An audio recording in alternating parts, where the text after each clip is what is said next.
intro. I believe in the theory of the butterfly effect. Scientists believe that a single butterfly in China, if it flapped its wings at exactly a precise moment in time, could start a chain reaction that could result in a hurricane somewhere around the world. I have seen this recently in my own life. Events that took place over 50 years ago, I'm seeing the effects of the flapping of the butterfly years ago. This is another rabbit hole that I'm going down. A few months ago, my brother sent me a link called the Christ Drop. I was quite fascinated by this. I even wrote a book called The Land of Milk and Honey. This book was based upon research that I've done in the last 50 years or so on this subject. I saw a YouTube video from Santos who gave an incredible explanation of the Christ Drop. I soon started listening to his videos on YouTube. I saw and read about sine waves. I saw this incredible paper from Stephen Hawkins who talked about sine waves. His theory was everything created as a sine wave. Everything in the universe gets created and ultimately gets destroyed. We will go into more detail in the next chapter. Even the universe itself is a sine wave. I was mesmerized by this. This led me down a rabbit hole where I'm writing this book. Santos had a video on sine waves, and in his talks he mentioned Swami Sri Yukteswar Guru. 50 years ago, I read the book The Autobiography of a Yogi by Paramahansa Yogananda. I was fascinated by the book when it talked about the whole process of going from darkness to light. There are certain ages that the universe goes through, and much like the four seasons, Santo quoted much from the book The Holy Silence that Swami Sri Yukteswar wrote over 100 years ago. Let's go down this rabbit hole together. I know I'm going to have a blast. Let's explore sacred wisdom. It may even inspire you to learn more.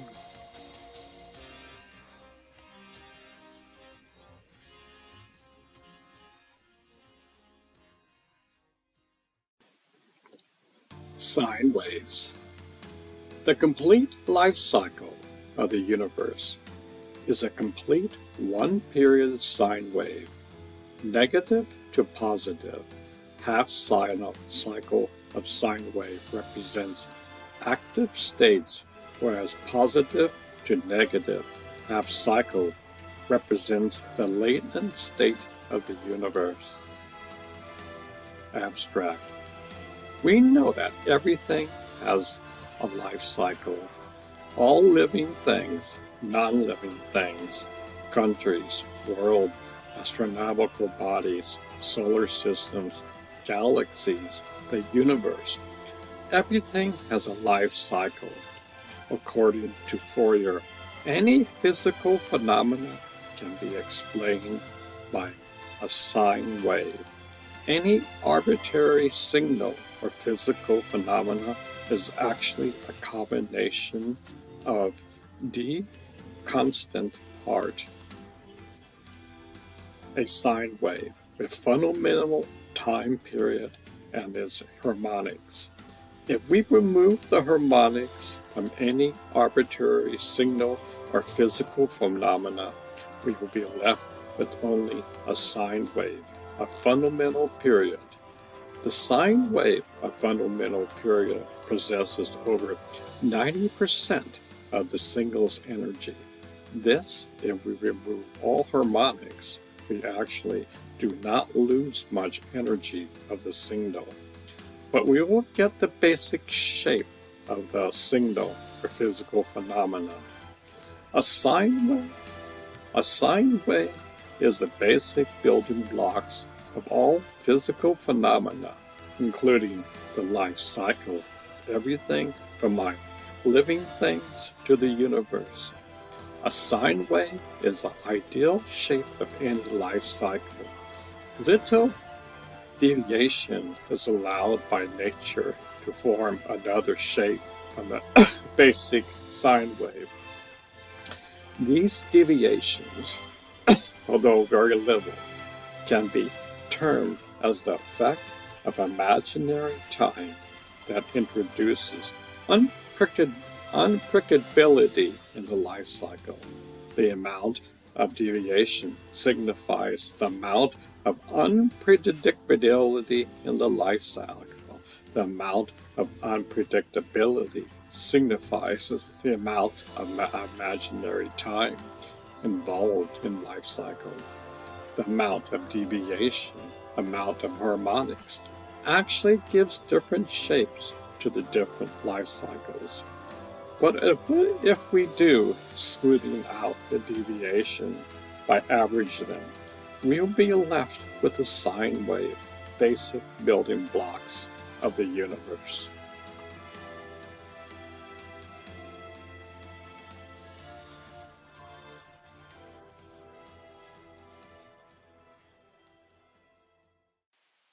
Meditate constantly. In our last chapter, we talk about sine waves. We know that everything has a life cycle. All living things, non-living things, countries, the world, astronomical bodies, the solar system, galaxies, the universe. Everything has a life cycle. According to Fourier, any physical phenomenon can be explained by a sine wave. Any arbitrary sine or physical phenomena is actually a combination of the constant part, a sine wave with a fundamental time period and its harmonics. When I was young, around 18 years old, I found out the word universe comes from the Latin universal, which means one word. From my practical experience in meditation, one can experience the sine wave behind the universe. This sine wave is keeping you alive. Mystics of old have said for thousands of years that you are hardwired for this experience. The mysteries of the universe exist inside of you. Unfortunately, we have never turned on this computer inside of us. The operating system, hardware, and software has been there since you were born. I love this phrase from Fran Roth, who said that meditation is perfect concentration upon a perfect point. Behind your breath lies the sine waves of life. Most of us aren't even aware that we are breathing. Imagine your breath is like a wave. You have an incoming wave and the outcoming wave. Just like a surfer being in the ocean and experiencing the wave of life. The tides go in and the tide goes out. This is a rhythm too, the universal life force. What does meditation have to do with all this? Mind you, most people think meditation is only when you close your eyes. One can learn how to always to be in a state of meditation. Behind your breath lies the answer. Usually, when I tell someone to focus on their breath, they simply roll their eyes and probably laugh to themselves. What a crazy idea that is. Yet something so simple, the mind can't believe it. It's like Occam's razor. Most humans want the keys to life to be so complicated. So here it is. We are breathing each moment. The trick is that we are not paying attention to the force of love behind your brand. I say over and over that the more attention you pay to something, the more attention it pays to you. This is a basic law in life.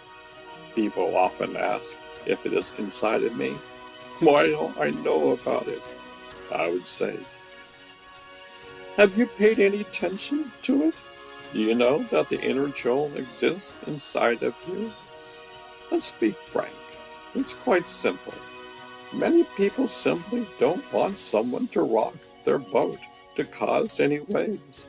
They are just satisfied with where they are in life. Even if it's something a million times more incredible, they don't want to hear about it. I often say we live our lives like leaves blowing in the wind. A wise man lives in the center of the hurricane. When a person concentrates his mind on the power behind his breath, this is the center of the hurricane. The more one does this, the more centered one will become. It's like a tuning fork. When the mind is tuned to calmness, it will become calm over time. There is a state inside of you that is constantly calm. Nothing external can touch it. Nothing external can affect it. Its true state is perfect calm. The mystics in yoga have known this for thousands of years.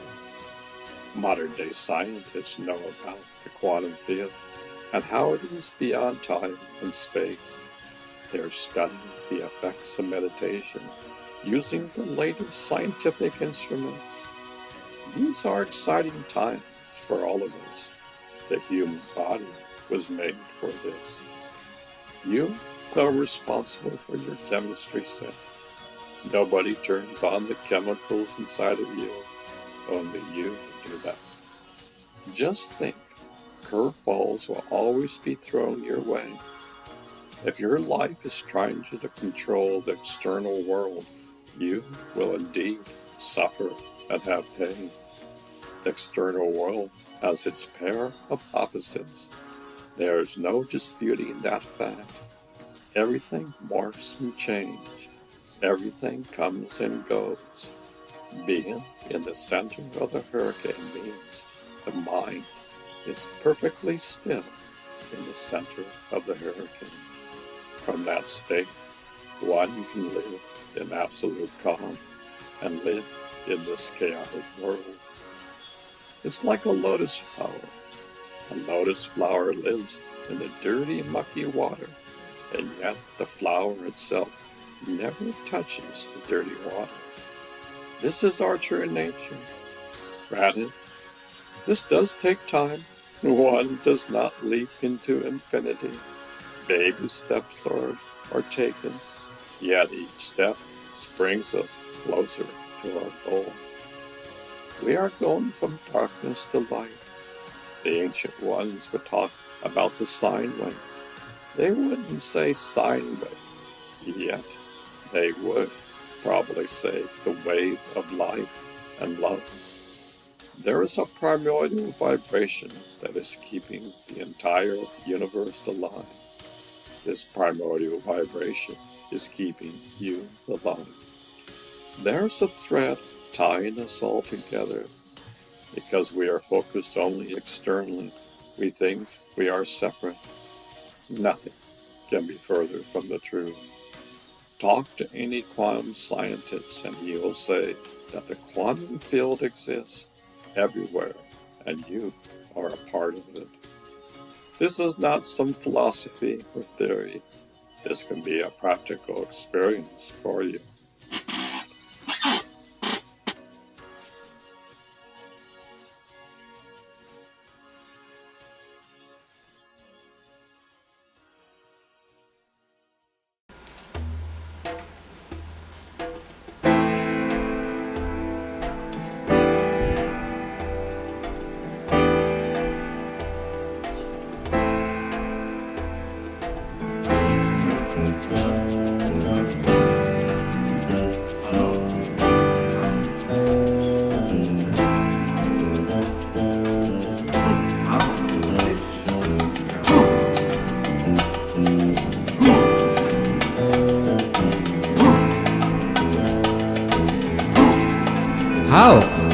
fish drown in water?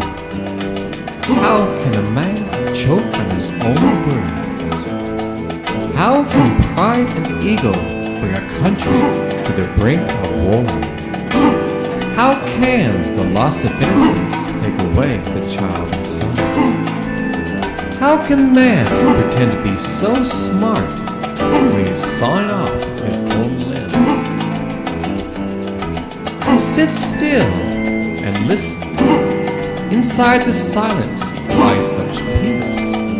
A wave of bliss is about to release. The secret of creation lies between your eyes. Behold, a light more beautiful than anything in this world. This light is pure love, ready to take you on a ride. Surfers ride the waves of the ocean, while the wise men ride the waves of love. Imagine riding the waves of love. Behind your breath lies the answer. Divine music will accompany you. The mind becomes drunk on this bliss. Yet this intoxication is medicine to the soul. For eons of time, man has explored. Buddha, the Christ, and many more have told their story. Behold, the kingdom of God lies within. It doesn't matter if you're a saint or a sinner. We all have the same opportunity to go back home. All it takes is one small step after another. Sit still and listen. The answer to this riddle is found on this easy step. The modern day man looks for God on the moon and beyond. He studies the molecular structure of nature. Through his telescope he looks for him in all the reaches of the universe. He sends out satellites to search for the unknown. Yet, he doesn't find the answer he's looking for. The wise man looks within his heart and finds the hidden treasure. He finds his way home. Have you ever dialed in to the source of your life? Have you ever felt like you had a conversation with your Creator? How would you like to phone your Creator? What would you say? From time immemorial, we've been wired for a direct connection to God. You don't even need an operator. God lives inside your heart. You are the temple of God. No temple on this planet is as magnificent as you are. The Creator hides inside of you. The phone has been ringing since your birth. Pick up the phone. There are no black calls. This call is the most important of your life. Please tell Susie or John and I'll call you back. I've been waiting for this call all of my life. Hello. Words cannot describe the joy inside. Direct communication to the heart. Your heart is filled with love.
God is a cosmic surfer. God is a cosmic surfer. The entire universe is a sine wave of life. Everything that we see with our two eyes is a sine wave. From the smallest to the largest, this wave exists.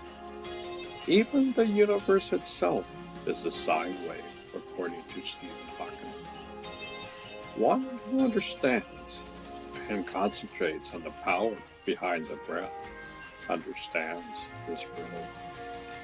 We are all divine surfers, yet we are sitting on the beach making sandcastles. The tide will come in, and it will. Your sandcastles will be dissolved into the sand of life. The wise man understands this principle.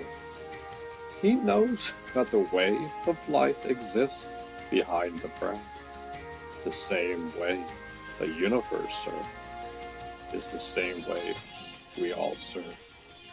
There's a power that's keeping everything alive. The great surfers of the past have said to learn how to ride the inner wave of life.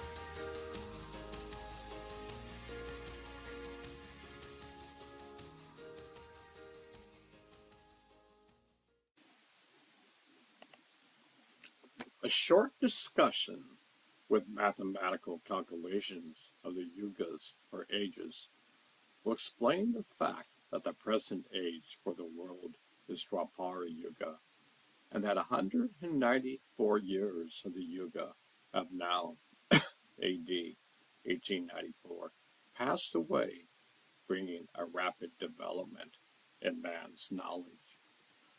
We learn from Oriental astronomy that moons revolve around their planets, and planets turning on their axis revolve with their moons around the sun, and the sun with its planets and the moons takes some star for its dual and revolves around it in about 24,000 years of our Earth, a celestial phenomena which causes the backward movement of the equinox points around the zodiac. The sun also has another motion by which it revolves around a grand center called Vishnu Baba, which is the seat of the creative power, Brahma. The universal magnetism, Brahma, regulates Dharma, the mental virtue of the eternal world. When the sun in its revolution rounds its dual comes to the place nearest to the grand center, the seat of Brahma, an event which takes place when the autumn equinox comes to the first point of Aries. Dharma, the mental virtue, becomes so much developed that man can easily comprehend all, even the mysteries of spirit. The autumn equinox will be falling at the beginning of the 20th century among the fixed stars of the Virgo constellation and in the early part of the ascending Dwapara Yuga. After 12,000 years, when the sun goes to the place in its orbit which is furthest from Brahma, the grand center, an event which takes place when the autumnal equinox is on the first point of Libra, Dharma, the mental virtue, comes to such a reduced state that man cannot grasp anything beyond the gross material creation. Again, in the same matter, when the sun, in its course of revolution, begins to advance towards the place nearest to the grand center of Dharma, the mental virtue begins to develop. This growth is gradually completed at another 12,000 years. Each of these periods of 12,000 years brings a complete change, both externally in the material world and internally in the intellectual or electric world, and is called one of the Daiva Yugas or electric couple. Thus, in a period of 24,000 years, the sun completes the revolution, around. Virgo is the sign opposite Pisces.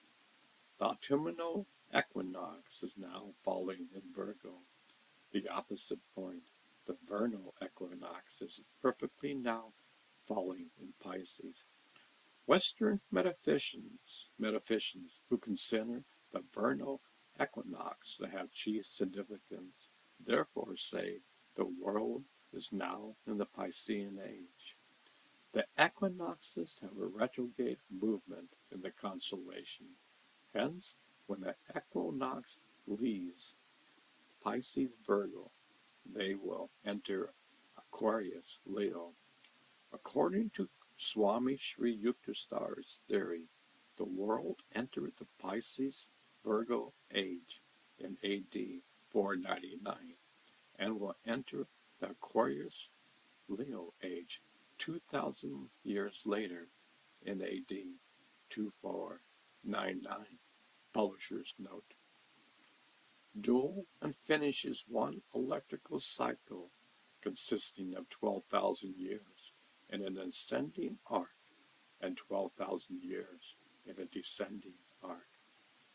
Development of Dharma, the mental virtue, is but gradual and is divided into 4 different stages in a period of 12,000 years. The time of 1,200 years during when the sun passes through a 1/20th portion of its orbit is called Kali Yuga.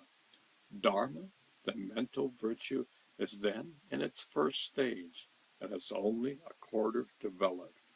The human intellect cannot comprehend anything beyond the gross middle of this ever-changing creation, the external world. The period of 2,400 years, during which the sun passes through the 2/20th portion of its orbit, is called Dwapara Yuga. Dharma, the mental virtue, is then in its second stage of development and is but half complete. The human intellect can then comprehend the fine matters or electricities and their attributes, which are the creating principles of the external world. The period of 3,600 years during which the sun passes through the 3/20th part of its orbit is called Treta Yuga. Dwapara, the mental virtue, is then in the third stage. The human intellect becomes able to comprehend the divine magnetism, the source of all electrical forces on which the creation depends for its existence. The period of 4,800 years during which the sun passes through the remaining 4/20th portion of its orbit is called Sata Yuga. Dharma, the mental virtue, is then in its fourth stage and completes its full development. The human intellect can comprehend all, even God, the spirit, beyond this visible world. Manu, a great rishi, illuminated sage of Sata Yuga, describes these yugas more clearly in the following passage from his Samhita. 4,000 of years, they say, is the Kriya Yoga, Sata Yuga, or the golden age of the world. Its morning twilight has just as many hundreds, and its periods of evening dusk is of the same length, i.e., 400 plus 4,000 plus 400 equals 4,800. In the other 3 stages, with the morning and evening twilights, the thousands and the hundreds decrease by 1, i.e., 300 plus 3,000 plus 300 equals 3,600, etc. That 4-fold cycle, comprising 12,000 years, is called an age of the gods. The sun of 1,000 divine ages constitutes 1 day of Brahma, and of the same length is its 9th. The period of Satya Yuga is 4,000 years in duration, for the 400 years before and after Satya Yuga proper are its sandhis, or periods of mutation with the preceding and the succeeding yugas respectively. Hence, 4,800 years in all is the proper age of Satya Yuga. In the calculation of the period of the other yugas and yogi yugas, and it is laid down that the numeral 1 should be deducted from the numbers of both thousands and hundreds, which indicates the period of the previous yugas and sandhis. From this rule, it appears that 3,000 years is the length of Treta Yuga, and 300 years before and after are its sandhis, the period of mutation, which makes a total of 3,600 years. So 2,000 years is the age of Dwapara Yuga, with 200 years before and after as the sandhis, a total of 2,400 years. Lastly, 1,000 years is the length of Kali Yuga, with 100 years before and after as the sandhis, a total of 1,200 years. Thus, 12,000 years, the sum total of all the period of these 4 yugas, is the length of one of the Deva yugas, or electric couple, 2 of which, that is, 24,000 years, making the electric cycle complete. From 11,501 BC, when the autumnal equinox was first on the first point of Aries, the sun began to move away from the point of its orbit nearest to the grand center towards the point furthest from it, and accordingly the intellectual power of man began to diminish. During the 4,800 years which the sun took to pass through one of the Satya couples, or 4/20th part of its orbit, the intellect of man lost altogether the power of grasping spiritual knowledge. During the 3,600 years following, which the sun took to pass through the descending Treta Yuga, the intellect gradually lost all powers of grasping the knowledge of divine magnetism. During the 2,400 years next following, while the sun passed through the descending Dwapara Yuga, the human intellect lost its power of grasping the knowledge of electricities and their attributes. In 1,200 more years, the sun passed through the descending Kali Yuga and reached the point in the orbit which is the furthest from the grand center. The autumnal equinox was on the first point of Libra. The intellectual power of man was so much diminished that it could no longer comprehend anything beyond the gross material of creation. That period, around AD 500, was thus the darkest part of Kali Yuga and of the whole cycle of 24,000 years. History indeed bears out the accuracy of these ancient calculations of the Indian rishis and records the widespread ignorance and suffering in all nations at that period. From AD 499 onward, the sun began to advance toward the grand center, and the intellect of man started gradually to develop. During the 1,100 years of the ascending Kali Yuga, which brings us to AD 1599, the human intellect was so dense that it could not comprehend the electricities. Shushamaha, the fine matters of creation. In the political world also, generally speaking, there is no peace in any kingdom.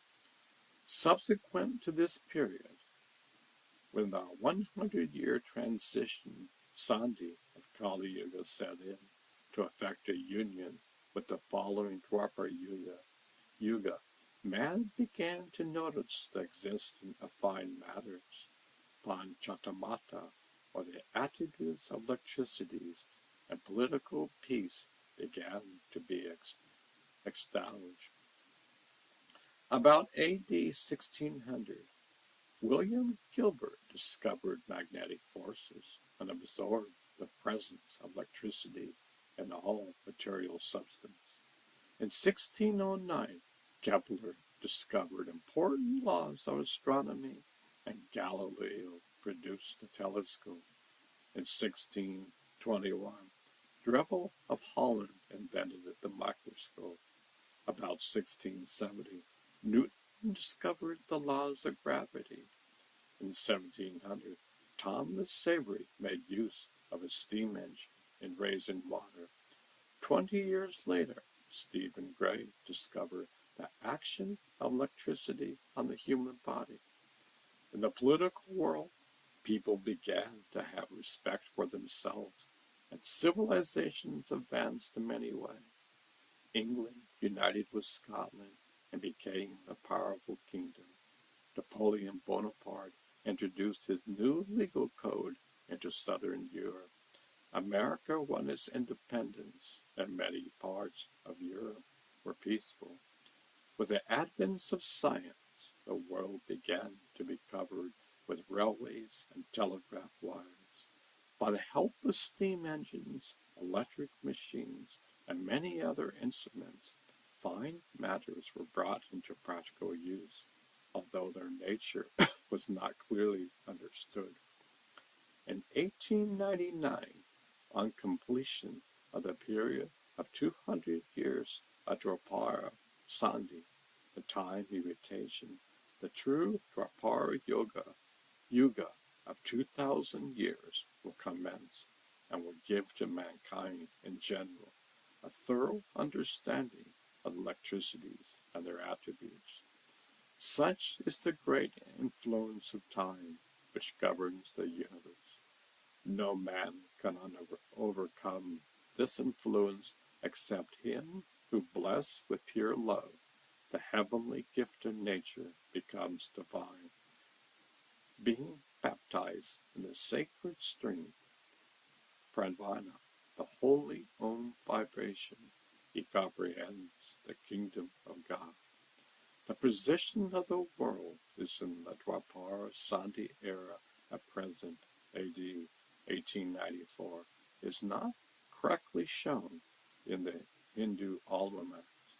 The astronomers and astrologers who calculate the almanacs have been guided by wrong annotations of certain Sanskrit scholars, such as Kaluta Bhatta of the Dark Age of Kali Yuga, and now maintains that the length of Kali Yuga is 432,000 years, of which 499.4 have in AD 1894 passed away, leaving 427,006 years still remaining. A dark prospect, unfortunately, one not true.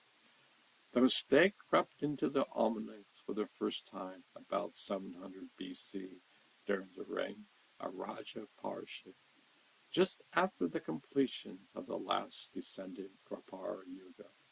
At that time, Maharaj Yudhishthira noticed the appearance of the dark Kali Yuga made over his throne to his grandson, the said Raj Parishit. Maharaj Yudhishthira, together with all the wise men of his court, retired to the Himalayan mountains, the paradise of the world. Thus there will be none in the court of Raj Parishit who could understand the principles of correctly calculating the age of the several yugas. Hence, after the completion of 2,400 years of the then current Dwapara Yuga, no one dared to make the introduction of the dark Kali Yuga more manifest by beginning to calculate from its first year and to put an end to the number of Dwapara years. According to this wrong method of calculation, therefore, the first year of Kali Yuga was numbered 2401, along with the age of Dwapara Yuga.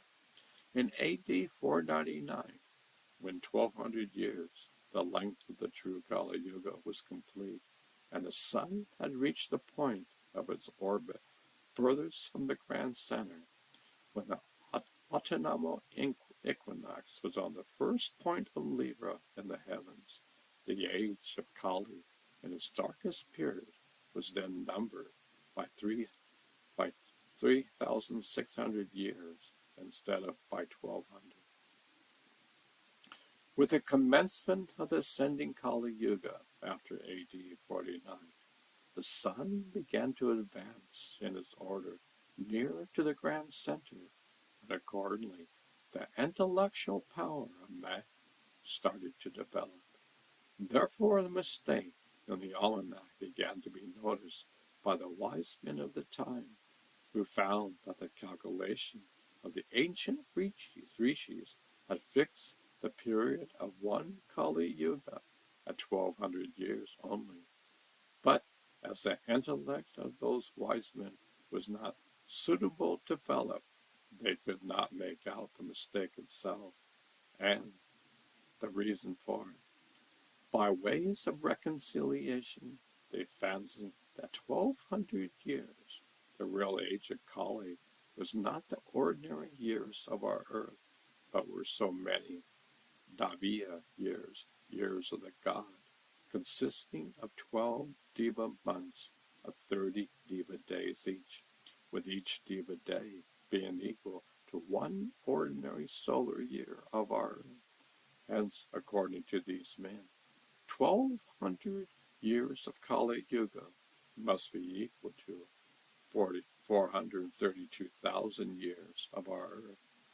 In coming to a right conclusion, however, we should take into consideration the position of the vernal equinox at spring in the year 1894. The astronomical reference book shows the vernal equinox now to be 20 degrees 54:36 distant from the first point of Aries, the fixed star Revati, and by calculation it will appear that 1,394 years have passed since the time when the vernal equinox began to recede from the first point of Aries. Deducting 1,200 years, the length of the last ascending Kali Yuga, from 1,394 years, we get 194 to indicate the present year of the world's entrance into the ascending Dwapara. The mistake of older almanacs would thus be clearly explained when we add 3,600 years to this period of 1,394 years and get 4,994 years, which, according to the preceding mistake theories, represents the present year, AD 1894, in the Hindu almanacs. In this book, certain truths, such as those about the properties of magnetism, its ores, different sorts of electricities, have been mentioned, although modern science does not fully discover them. The 5 sorts of electricity can be easily understood if one will direct his attention to the nerve properties, which are purely electrical in nature. Each of the 5 sensory nerves has its characteristic and unique functions to perform. The optic nerve carries light and does not perform the functions of the auditory and other nerves. The auditory nerves, in its turn, carry sound only, without performing the functions of any other nerves, and so on. Thus it is clear that there are 5 sorts of electricities corresponding to the 5 properties of cosmic electricity. So far as magnetic properties are concerned, the grasping power of the human intellect is at present so limited that it would be quite useless to attempt to make the matter understood by the general public. The intellect of man in Treta Yuga will comprehend the attributes of divine magnetism. The next Treta Yuga will start in AD 4099. There are indeed exceptional personalities now living who, having overcome the unfair influence of time, can grasp today what ordinary people cannot grasp.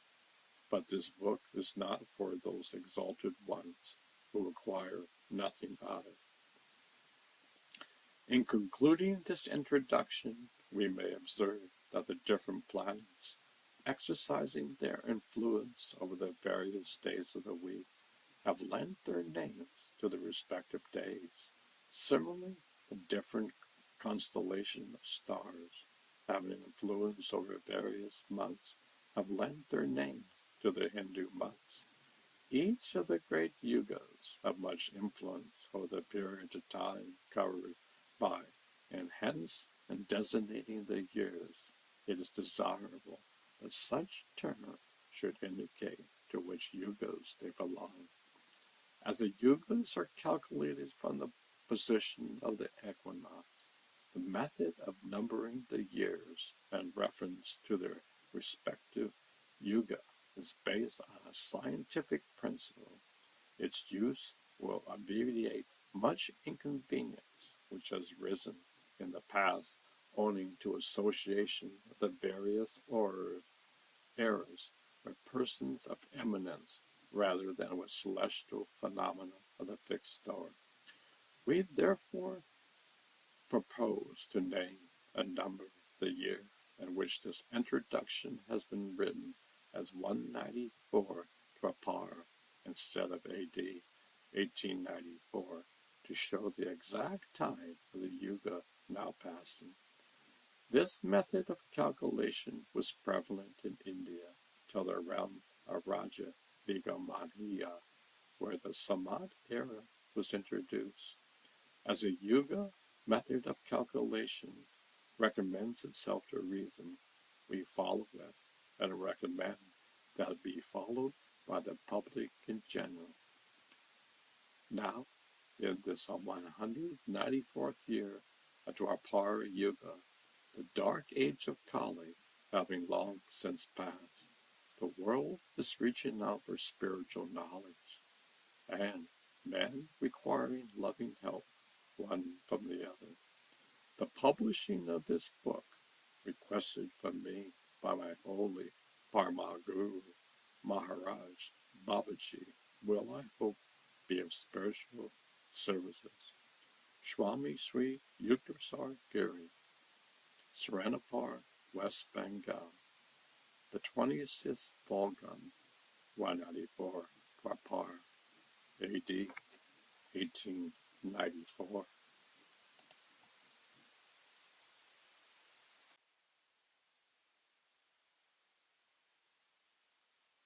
Sri Yukteswar, reasoning behind the cycles of time.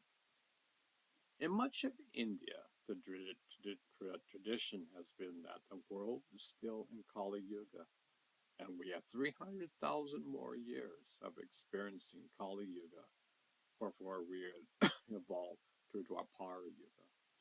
However, in 1894, Yogananda's guru, Swami Sri Yukteswar, wrote the groundbreaking book, The Holy Science. In this book, Sri Yukteswar addresses the discrepancy between his 24,000-year cycle knowledge and the traditional Indian cycle belief. Sri Yukteswar points out that for thousands of years ago, towards the end of descending Dwapara Yuga, roughly 900 to 700 BC, errors have crept into the Indian almanacs that were used to calculate the length of the yugas. Compounding this problem was the darkening effect of the descending yuga, which led unenlightened people to adjust the calculations, which resulted in the far longer cycle of current Indian traditions. Accordingly, the Joseph Selby co-author with David Stemensky of the Yugas, Keys to Understanding Our Hidden Past, Emerging Present, and Enlightening Future. While it's quite possible that there is, in just a longer Yuga cycle, at which the 24,000 year cycle is a sub-cycle, it is unlikely that the current traditional cycle, which was devised erroneously, accurately describes the longer cycle. Sri Yukteswar's introduction to the holy science includes his explanation of the Yuga cycle, revolutionary because his premise that the earth is now in the age of Dwapara Yuga, not the Kali Yuga that most Indian pundits believe to be the current age. His theory is based on the idea that the sun takes some star for its dual and revolves around it 24,000 years of one Earth, a celestial phenomena which causes the backward movement of the equinoctial points around the zodiac. This common explanation for the celestial phenomena is precession, the wobbling, rotating movement of the Earth's axis.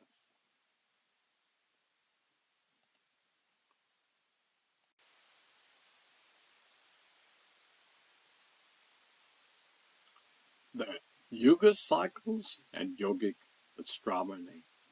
What are the four yugas by the Human Origin Project?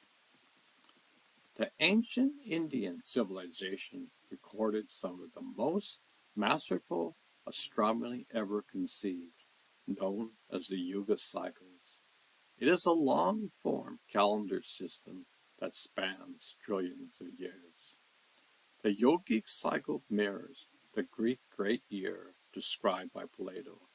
Today's astronomers understand the period known as the precession of the equinoxes.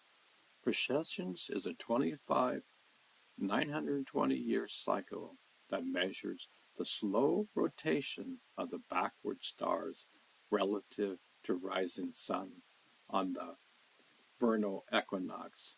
Originally described in the Yugas, the oldest known written text on planet Earth, the Yuga cycles describes the slow rotation of the zodiac constellations. Each period describes ascending and descended periods of life on Earth. Today, most widely believe that we are in the Kali Yuga, but some Hindu scholars discuss whether this is true or not. In this article, we'll get to know the foundation of the Yuga cycles. The Yugas and long count calendar. To understand the Yuga cycles, we must see that them are a measure of time. Yoga astronomy divides the orbit of the Earth around the Sun into 27 segments called narshitas. Each narshita is divided into 4 equal sectors called padas, or steps. Multiply 4 by 27 and it equals 108. These 108 units marks the 108 steps that the Earth takes through space. Each narshata equals 1/2 of the moon cycles around the Earth. The cycles within the human body respond and correspond to that. The narshitas describe in details the motion of the Earth, Sun, and Moon.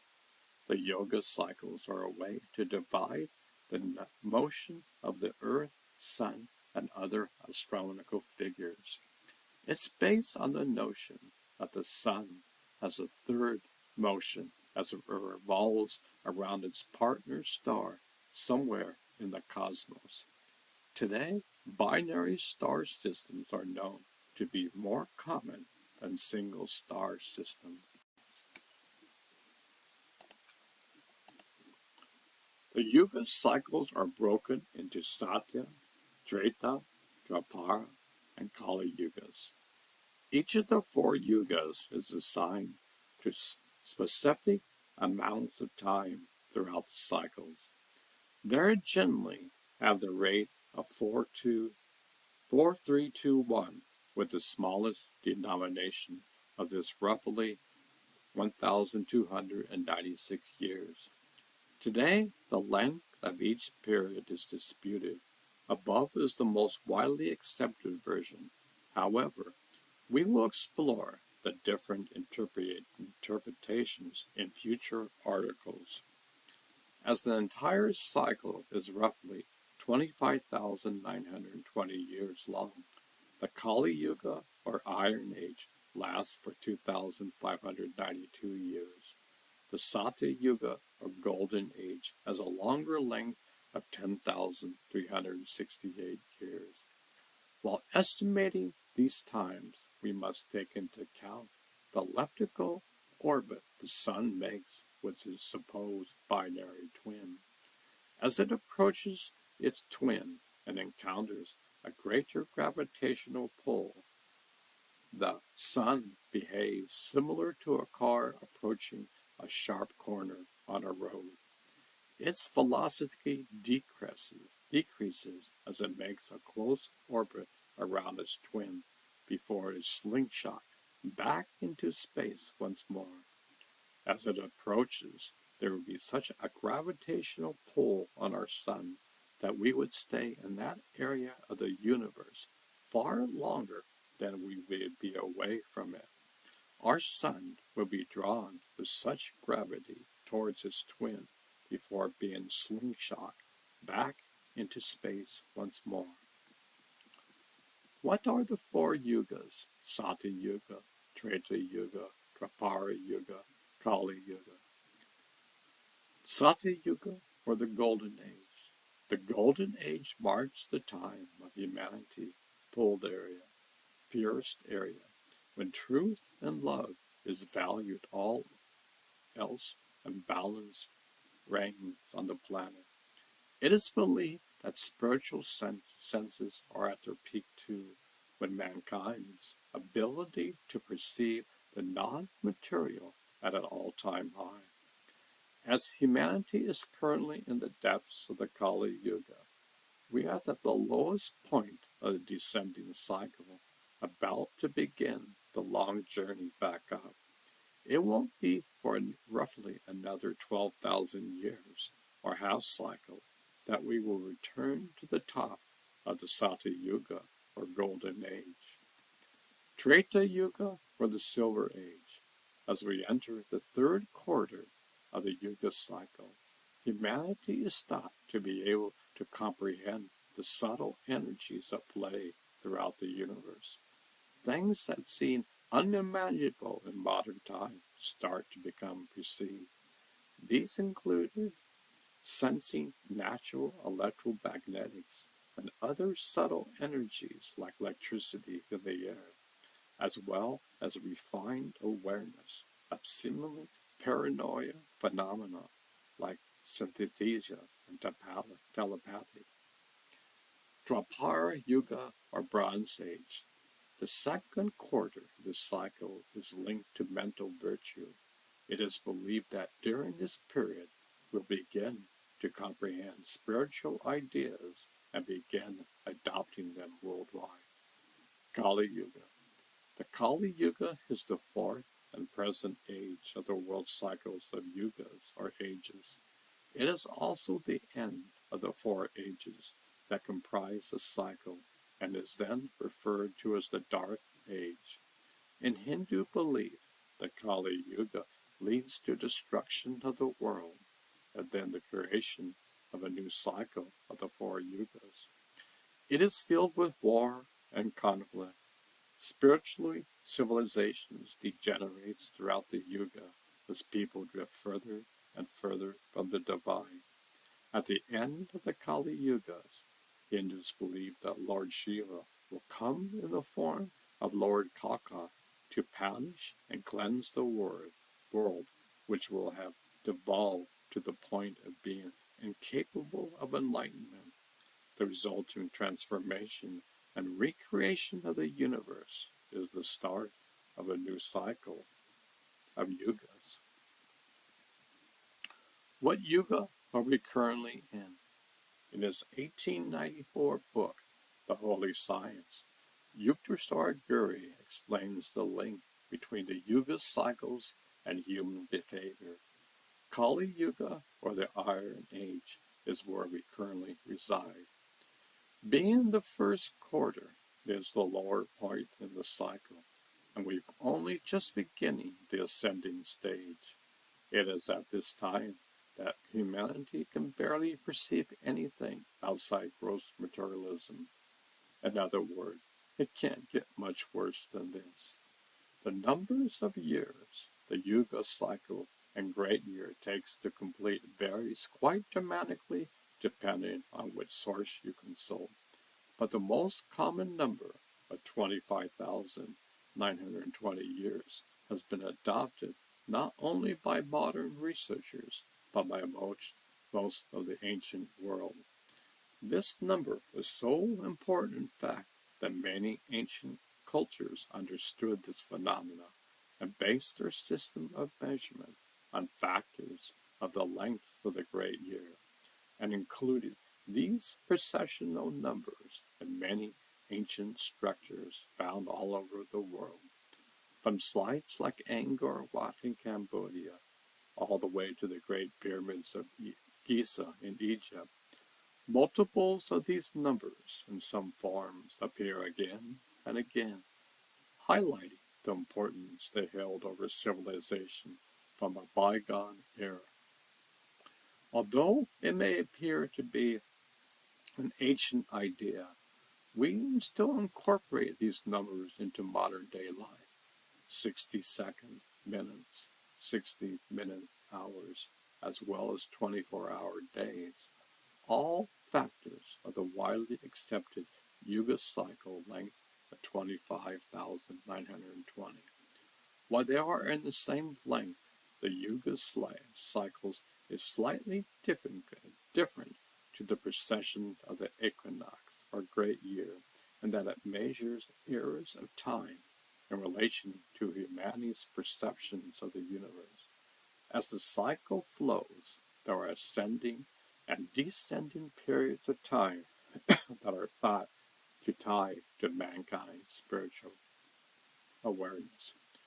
Throughout this cycle, it is understood that the human race goes through times of greater connection with the spiritual world, as well as periods of time based on materialism and non-spirituality. As a result of this, there are certain stages of the Yuga cycle that are thought to have physical effects on planet Earth.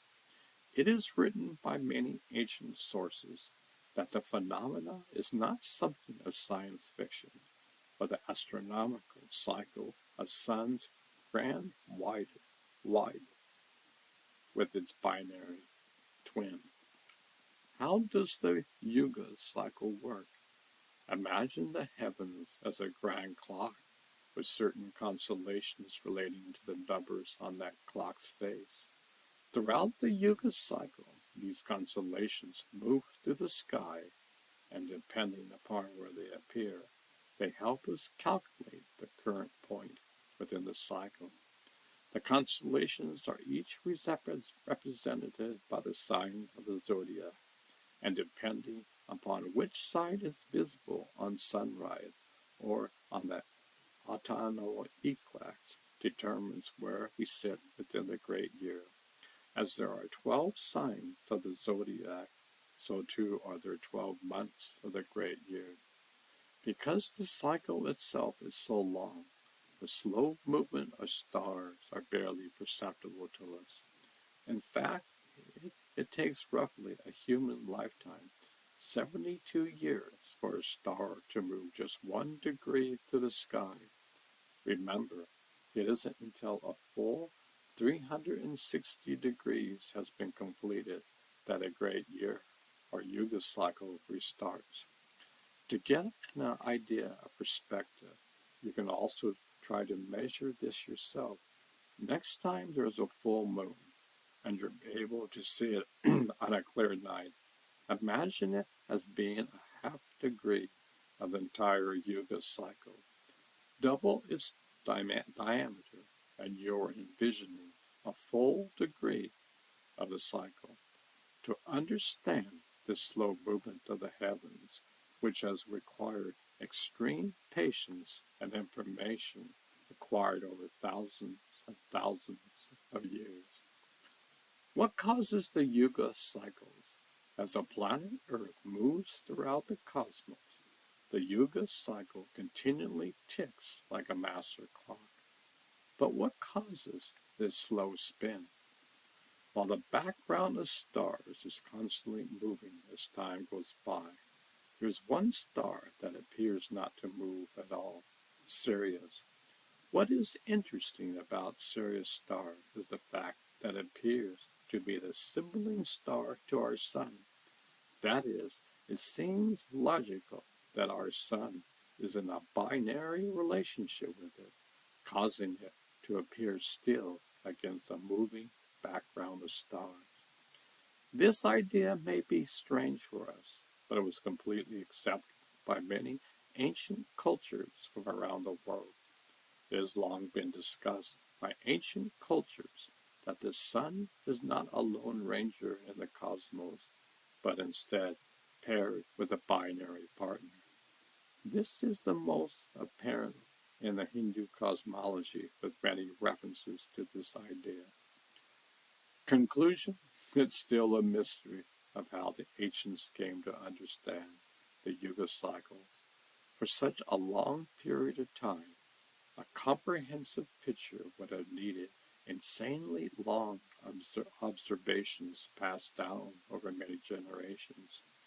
Just the sheer amount of time the Yuga cycle spans is hard to comprehend.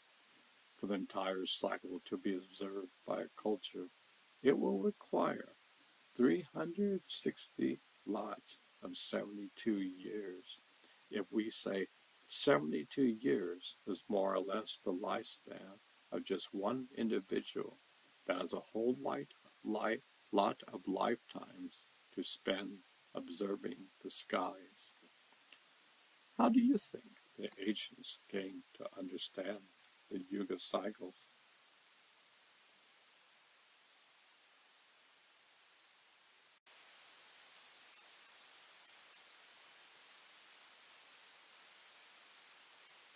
The science of Sirius, mythology, and our two sun solar systems by the Human Origin Project. If you had a long lost brother or sister, would you try to find them? Of course, they are a part of you. The idea that Earth has two suns seems outlandish at first. If you look at the sun, at the sky, one sun rises during the day. Why would anyone ever think that our solar system has two suns? To begin with, we know very little about how our own sun or star came to be. Current models suggest that the solar system formed in a nebula, in glass cloud, or just gases. Today's new research into the star formation and dynamic galaxy systems are telling a new story. They reveal the livelihood of our sun being a binary star, having a twin or siblings. Do we really have two suns?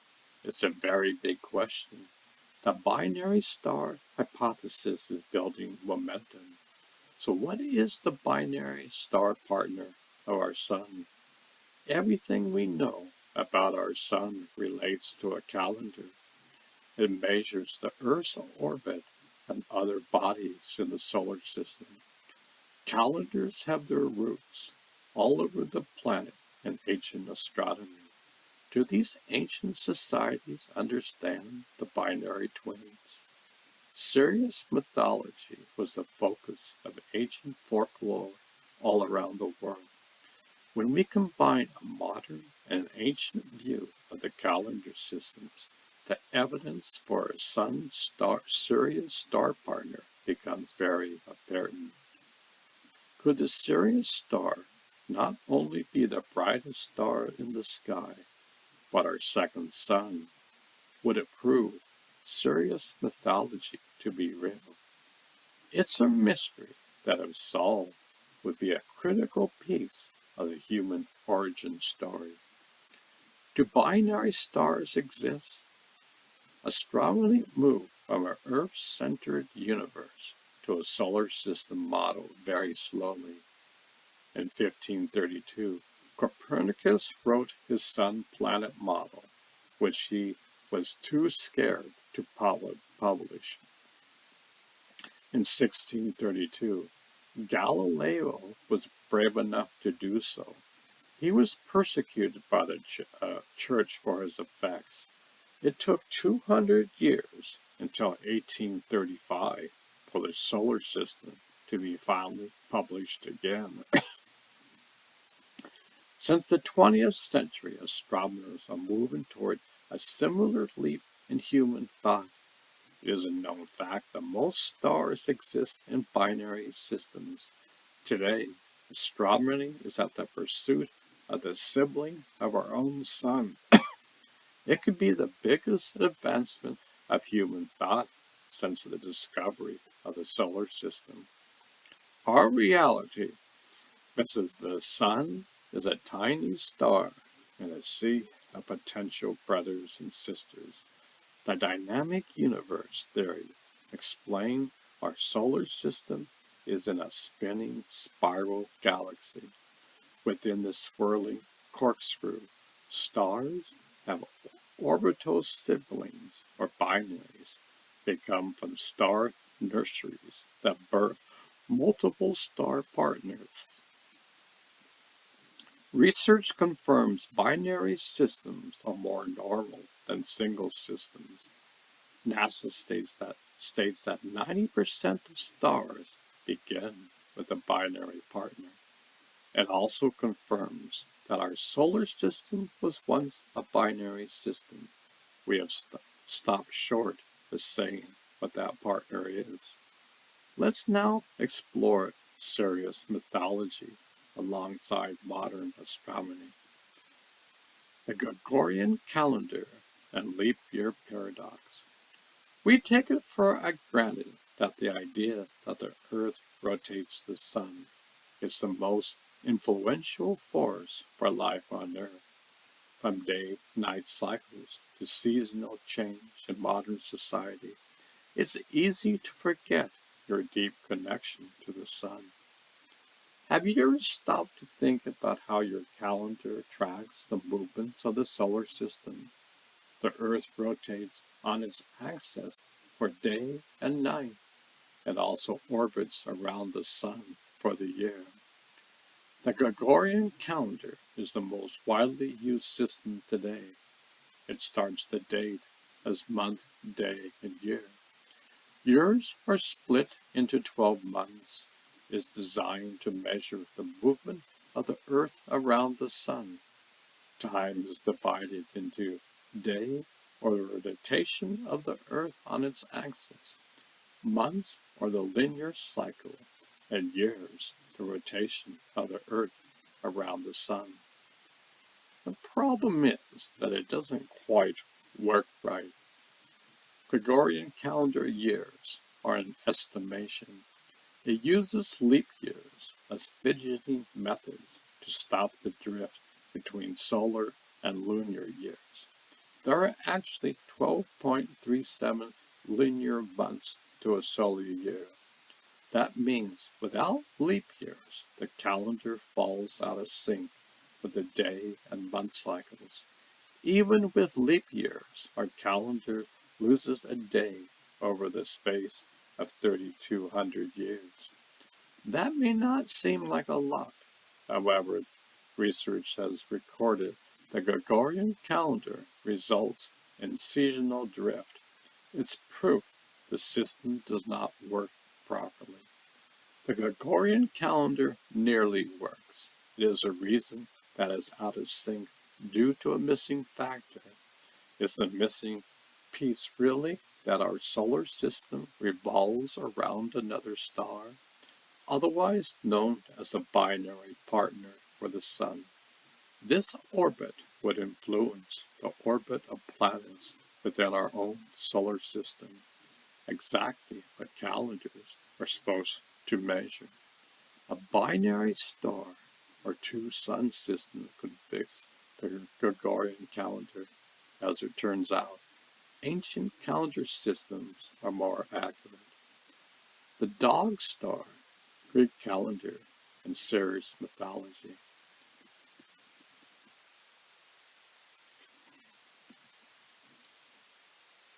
The Gregorian calendar system was introduced by Pope Gregory in October 1482.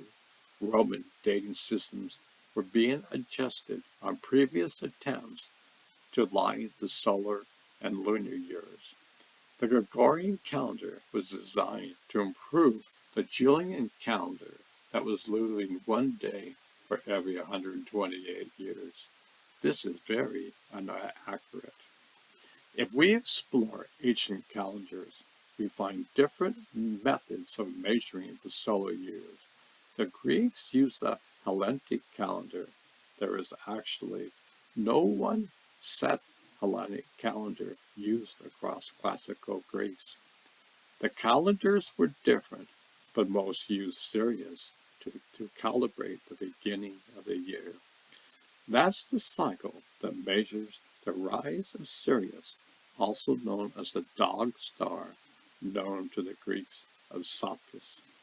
This cycle takes roughly 1,460 days, depending on what calendar system you use. It's why Sirius mythology was built into Greek philosophy. The Greek calendar didn't start the year from an arbitrary date like ours. Instead, they observed the rise of Sirius on the dawn of the longest day of the year. Known as the summer solstice, Sirius would appear just after the moment of sunrise. This is named the Hellectical rising of Sirius. The Greek systems began when this movement was observed. The moment when Sirius rose like a second sun in the sky. It may explain why there is no need for leap years. The Greeks used the rise of our second sun, or binary star partner Sirius, to calculate the solar and lunar calendars. Egyptian astrology, Syrian mythology, and ancient calendars. The Greeks were the first or only culture to use Sirius to begin the calendar year. The Egyptian calendar was also based on Sirius. In fact, the Greeks, in all likelihood, acquired this method from Egypt. In ancient Egypt, New Year's Day was signaled by the annual elliptical rising of the star Sirius. In Egyptian, it is known as Saltic. For a long time, it was thought his longer cycle was calibrated to the rise and fall of the river Nile. However, the tidal flooding of the Nile is highly unpredictable. Sirius in Egypt could be observed on the eastern horizon just before dawn on the summer solstice. The timing of the rise would determine whether an extra month with a few days would be employed that year. The rise of Sirius determined the calendar year. This method allowed for incredible accurate date-keeping. The various lunar calendars governed by a 360-day civil calendar moving forward through the season without being corrected throughout the entire Egyptian history. Unlike the Gregorian calendar, the seasons stayed alongside the important first day of the first month of the solar year. Across the globe, ancient cultures would use this system. In ancient Mesopotamia, to the Dogon tribes in Malay, to the Hindu Yuga traditions across India, to the ancient Mayans in Mexico, New Zealand, and China. Sirius would set the beginning of the year. They all had serious mythology outlining its importance. By the time the Roman calendar was employed, it lost the calibrational point. Without setting the year to the rise of Sirius, the imperfect leap year method was needed to stop drifting of the seasons. Ancient calendar systems could be evidence that our solar system is rotating around its binary partner, Sirius. What is a binary star? Here's how a binary star works. Two stars rotate around a center of a mass, known as the barycenter. Binary stars orbit around a center of mass, known as the barycenter. If two objects have equal mass, the size of orbits will be equal. If the two have different masses, the lighter star follows a larger path around the barycenter. Binary star systems can exist in double, triple, and quadruple partners, which may be possible for our Sun. The types of binary partners for our Sun includes another star, a brown dwarf, a black hole. Actually, detecting the partner isn't as easy as it sounds. The star sibling could be a difficult to detect brown dwarf, or it could be another invisible object. Astronomers are just detecting low magnitude distant objects. NASA has been on the lookout for binary stars. In 2011, the Wide Field Infrared Survey Explorer completed its 1.25-year mission. It discovered a number of brown dwarfs within 20 light years.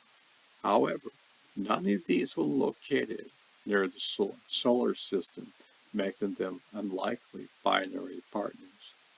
The largest non-planet, non-moon object in our solar system was found recently, Sedna, and the year before this, KX 76. A body larger than Pluto's moon was found. It was discovered after using virtual observatory techniques to comb through 18 years of data in 1.5 months. One possible distance of our second sun under Newtonian dynamics is 20 to 30 times further than Pluto. Had ancient cultures identified the partner already in the dog star Sirius? How does a two-sun solar system work? A Sun-Sirius binary system would mean our Sun is the smallest sibling. At 8.6 light years away, Sirius is 71% larger than the Sun. Sirius isn't a single star, but dual binary, and likely triple star system. That means Sirius provides at least two larger siblings. The visual blue giant we see in the sky is called Sirius A. It is an almost invisible partner known as the white dwarf Sirius B. A white dwarf star has reached a point of its life cycle and collapsed to a very dense form. So dense, Sirius B is 92,000 times the density of our own sun. Both mass and density difference affect a potential binary system. In a dual orbit, our tiny sun would take an extremely wide orbit around Sirius A and Sirius B.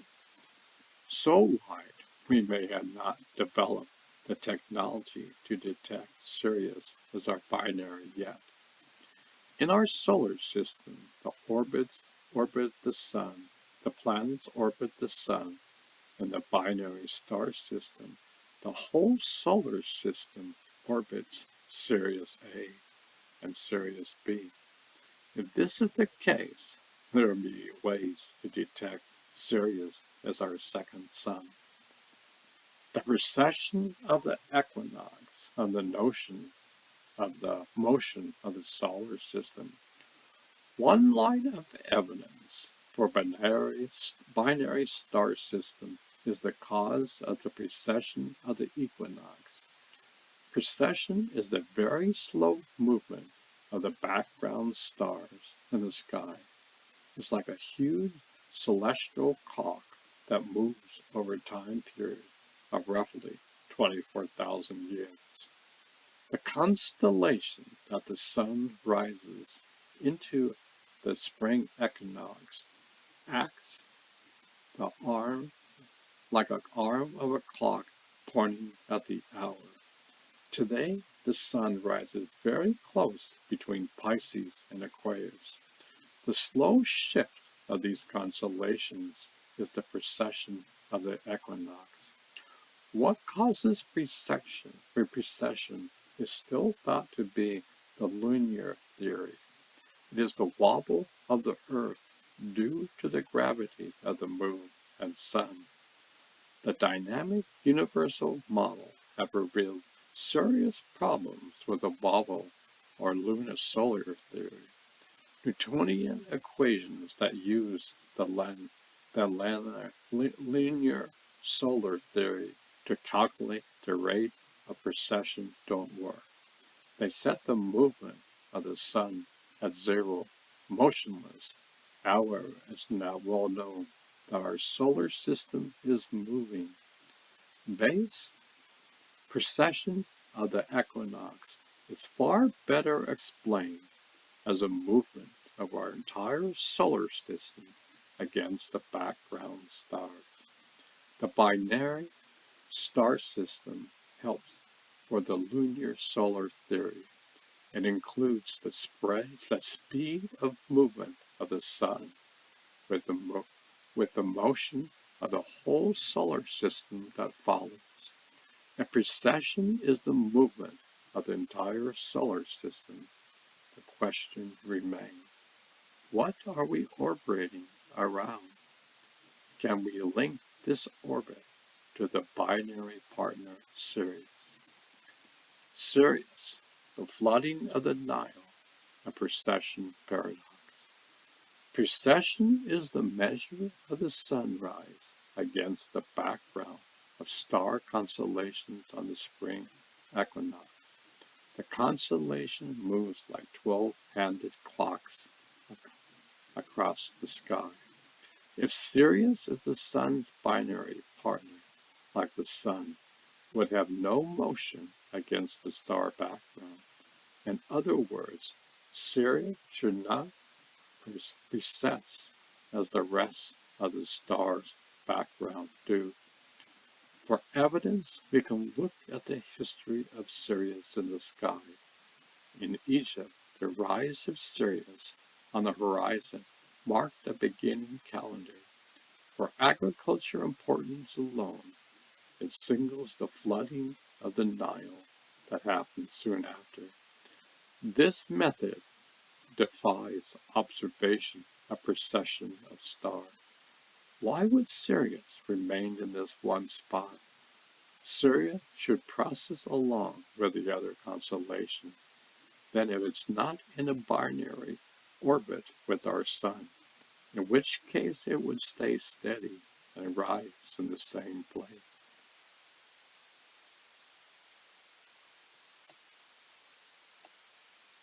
If Sirius precesses would not be in an accurate measurement for the flooding of the Nile.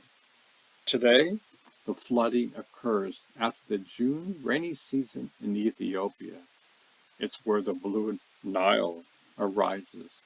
Sirius elliptical rising remains a central marker of the year throughout Egyptian history. So despite precession of the equinoxes, Sirius and the solstice remains locked at the same distance from one another during most of Egyptian history. The Egyptian calendar could be evidence that Sirius is steady in the sky as a binary partner would be. Today, we can calculate the movement of Sirius compared to the precession of the equinox. Measuring the precession of Sirius, the Sirius Research Group.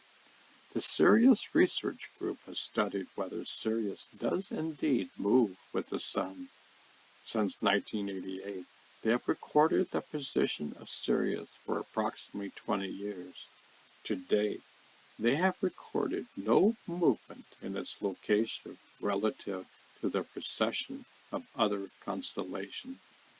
Each year on July 4th, the sunrise at 30 degrees latitude, the Giza Plateau, or Memphis, the rise of Sirius can be seen. Throughout history, many accounts have observed Sirius and the Sun locked together. The data is clear evidence that demonstrate that Sirius does not recess. The elliptical rise of Sirius just before sunrise on the eastern horizon of the Egyptian desert, proving that our Sun is a binary sibling to Sirius, could be one of the biggest finds of the 21st century. The evidence is etched into thousands of years of ancient astronomy and calendar systems. The Gregorian calendar deviates precisely in its start point from the elliptical rise of Sirius. Leap years are a fudging method to stop the drift, but it still happens, and a shift in season is now recorded by climate scientists. Today, astronomers have confirmed both theory and observations that support a binary system. Unlike all the other stars in the sky, Sirius does not move against the Sun during the precession of the equinoxes. The 4th of July rise of Sirius may be the precise way to measure the beginning of the year. That's the point in time when the Earth, the Sun, and Sirius all line up together. It occurs during their orbit around a central point. That central point may be a third binary partner. Let's leave possibility third binary partners for another day. From there, our Sun and Sirius continue their majestic dance, moving apart and inevitably back together. This was a short explanation of the basic of the binary star theory. The Human Origin Project will be following the evidence of Sirius as a binary partner to our Sun. Now we want to hear from you. What evidence do you believe is most compelling behind Sirius mythology, the two-sun theory, and the problems of the Gregorian calendar?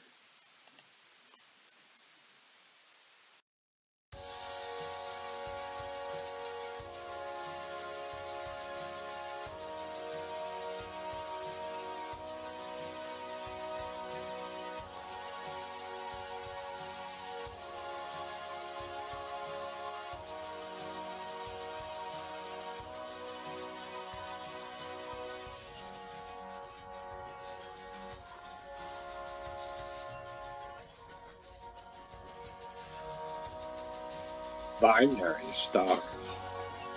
Many ancient cultures have said that our sun has a brother or sister in the sky. You may laugh at this, yet civilizations all around the world have said this. We have the Gregorian calendar, which Augustus and Julius Caesar added days to the calendar. One had appeared more powerful than another. It was mostly out of ego, not a good and practical idea. Every 4 years, we must have a leap year to make up for their unwise decision. Later, scientists have said that most stars are binary stars. Many modern-day scientists beginning to accept the wisdom of the ancient ones. Many ancient cultures have said that the sun revolves around a distant star. It takes around 12,000 years to go around the star. After 12,000 years, it proceeds to orbit backwards. This 24,000-year cycle has been explained in many indigenous cultures around the world. The ancient astrologers mapped out a cycle that goes from darkness to night in this map. It seems like the universe is a part of us, and we are a part of the universe.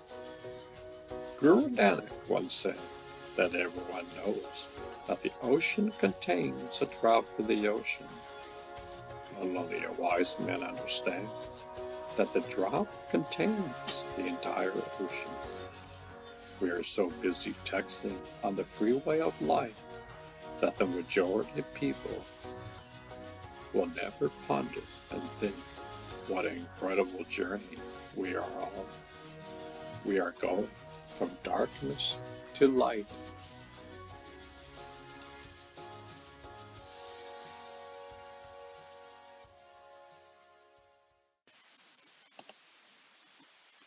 The Great Central Sun. Everything in the material sphere has a correspondence, yet hidden spiritual component. Another way to think about it is that everything has a soul. Everything has an animating principle, an indivisible, etherical portion that is connected to the Creator. Everything from dense rock, plants, animals, human beings, all the way up to planets and stars have a spirit. This concept is one that scientific materialism refuses to deal with, even though their own experiments prove it to be true. If we have a science that concern is only to catalog, we have a science that's concerned is only to catalog what can be measured objectively with our senses, then we are missing out on 95% of what's happening in the universe. Through meditation, psychedelics, out-of-body experiences, psychic events, and altered states of consciousness of all kinds, we're given a glimpse into what's possible in this vast and eternal spectrum of awareness. The scientific issues is that there are mostly subjective experiences, even though there are many studies that verify the existence of ESP. Science requires objective reasoning, so there's a paradox of play. How are we to bridge this gap between the supernatural and the propensity of science to ignore the mysticals? The universe is a giant mind that is connected by a neural network, just like our brain, as above, so below. It's comprised of distant energetic patterns held at particularly resonant frequencies that interact with each other. This process is so vast and complex that it's impossible to grasp its enormity with our brains, because we're a fractal. of the larger whole. This network is held together by a system of central suns. They are massive hubs of consciousness that govern a specific range of frequencies where sublevels of creation can take place. These central suns are conglomerates of consciousness that offer light and love to lower levels of awareness and experience. In this sense, suns are like the batteries of the universe. The wattage of each sun has a different resonant power and frequency that's right for the level of learning that its particular solar system needs for growth. Each sun is inherently connected to the light of source energy, so stars, suns, and central suns are energetic portals that help to illuminate their portion of the universe with the Creator's loving light. It's a point of integration between spirit and matter in the cosmos. Each sun has its own spirit that resides in another dimension containing millions of elevated consciousness. These suns are like a filtration system for the loving awareness of the Creator. They help sustain life and feed the growing level of consciousness of the substrata that they govern and cultivate higher levels of awareness in the evolving life in its system. The power of Source is so tremendous that it will vaporize any consciousness whose resolute frequency is at a low vibration. So the sun and central suns help to transmute this light into more manageable frequencies, enabling lower levels of awareness to grow towards this immense vibration of love. In our solar system, our sun is part of the larger network of central suns. Our immediately central sun is Alkaline, the bright star in the Pleiades cluster in the constellation of Taurus. It is part of the group we call the Seven Sisters. It's about 6 solar masses, or 600% of our sun's mass. It's also 10 times the size, so it's gigantic. Our sun is in constant communication with Alkanon. It's like a cosmic dance that the two engage in a way to pass information, energy, and insights onto the development of ascending collectives to this part of the galaxy. When our sun gets closer to Alkanon, consciousness ascends as it moves further away. A period of darkness results. This process is part of a 26,000-year cycle where our sun and solar system completes a full circle in its orbit around the central sun. It's also connected to a larger 500,000 and 2 million years cycles as we return to our source back to the Creator. As our solar system makes its way through the universe, it passes through various energy fields in space. We are closing in on one of these energy fields, now known as the photon belt. This is an incredible spiritual field and is part of the even greater central sun in our galaxy Sirius. Photons of light emanate from the central sun and bathe our planet as we pass through it. It's a process where the darkness of egoic unconsciousness is illuminated and upgraded and awareness transpire. It's a process of synchronicity where our sun, the central sun, and the greater central sun align at the galactic center. This system is part of the Yuga cycle, a cyclical pattern that initiates the decline and expansion of consciousness. We are seeing a spike in awareness as more people wake up and darkness is exposed. Sirius is roughly 26 times brighter than our sun and shines like a shimmering diamond in our sky. Many other fixed stars in astrology are sending us beams of information, and it can be beneficial to identify and communicate with them in the night sky when the opportunity arises.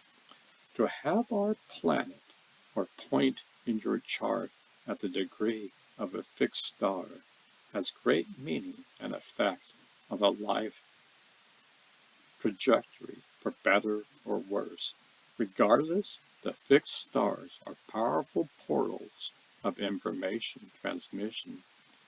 Think about the enormous force that our sun exerts in our little corner of the galaxy. It takes immense power to hold 9 planets and thousands of asteroids in its orbit. Then contemplate the task of the central sun in holding entire solar systems in its grasp, and we get a sense of the magnitude of this galactic system of spiritual unfoldment. The grand central sun is the connection to source energy for all conscious existence within our universe. It's like a giant battery that filters energy from source and parses it out to other central suns so conscious awareness can grow in lower levels experience all the way down to dense matter. So we are all connected to source. The universe is like a machine that absorbs conscious experience had by its lower frequencies components, all galaxy, systems, planetary realms, and incarnate beings, and shares that wealth of experience back to source. Everything is light. The entire universe is comprised of the light of the Creator. But at present, our senses and instruments of measurement cannot detect the frequencies of light that fill the void. One of the purposes of this matrix dreamland is to shed the distortions and projections and open up to the light within us. It's like a maze where at the center is you, and you are made up of loving awareness. But we must use the illusion of the matrix to awaken. This is what Christ meant when he said, "The kingdom of heaven is within." It's not in the external material sphere we call reality. The nature of the sun is giving. It radiates light, heat, and energy, and asks nothing in return. This is what we're all striving for, to become beings that radiate life force energy with great power and wisdom. As we move towards the central sun, it sends messages and vibrations that upgrade consciousness. If it feels our love, it feeds it. If it feels our fear, it sends us experiences that opens us to love, and sometimes these can be difficult and full of upheaval. In the light, we can see the mirror reflection. We should all be striving to shed ourselves of ignorance and move towards the realization that underlying literally everything is an intense vibration of loving awareness. Coming into alignment with the central sun means opening the doorway of the heart and transmuting fear into love. We can move into a higher dimension where fear does not exist, our hearts burning with the fire of the sun. So ultimately, there's nothing really to worry about. Even though ignorance and darkness stand real on this plane of existence, it's all trending towards the light. We all make it there one way or another. It's just that the ride may be bumpier from sun.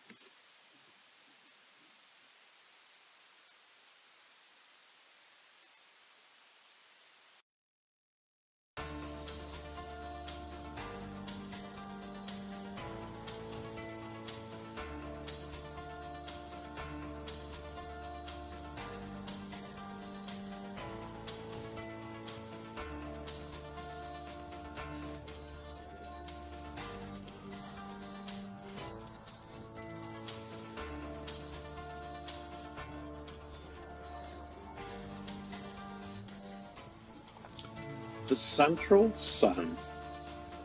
Imagine before this universe was even created, there was the great central sun.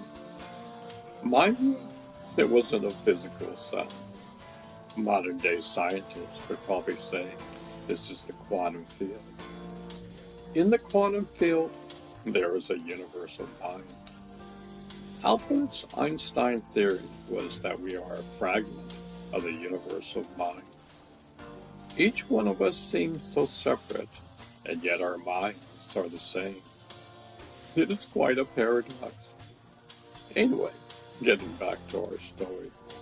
The entire universe came from the central sun. There's a direct connection, an interchange of wisdom between the creator and the creation. We are all interconnected, and fortunately, we prefer to text on the freeway of life. This subject matter is much too boring for the average person. All I need is my Starbucks coffee. Once I drink my coffee, maybe I'll listen to you. Everything returns to its source. Eventually, the entire universe will someday disappear like a thief in the night. Yet the quantum field is beyond time and space. It is eternal and infinite. A wise man understands this following riddle. If thy eye be single, thy whole body will be full of light. One who experiences this understands the meaning behind these words.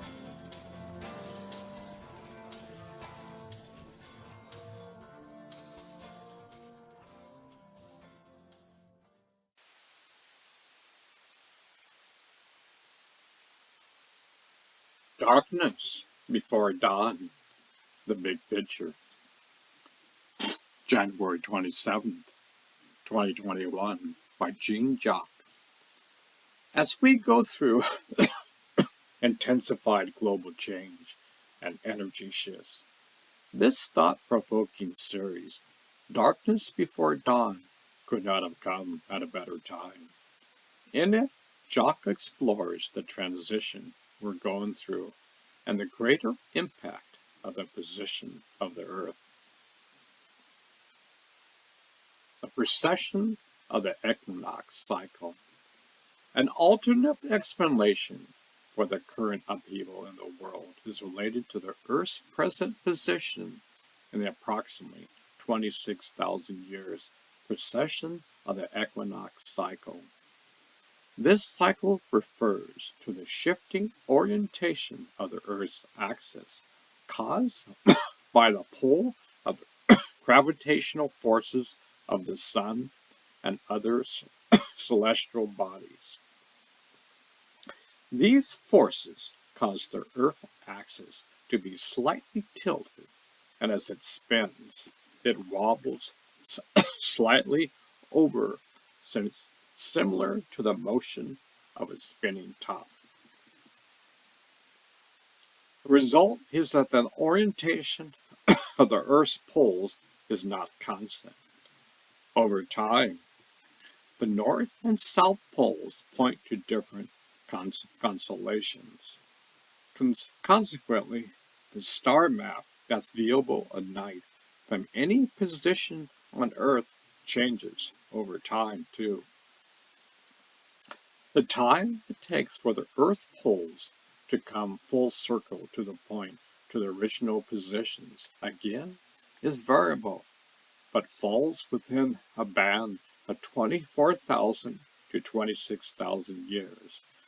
The estimated average length of one completed precession of the equinox cycle is currently defined as 25,772,000 years.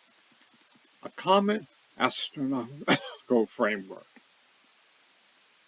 According to writers Giorgio de Samana and Hartje van Deschen in their seminal book Hamlet's Mill, an essay on myth and the frame of time, published in 1969.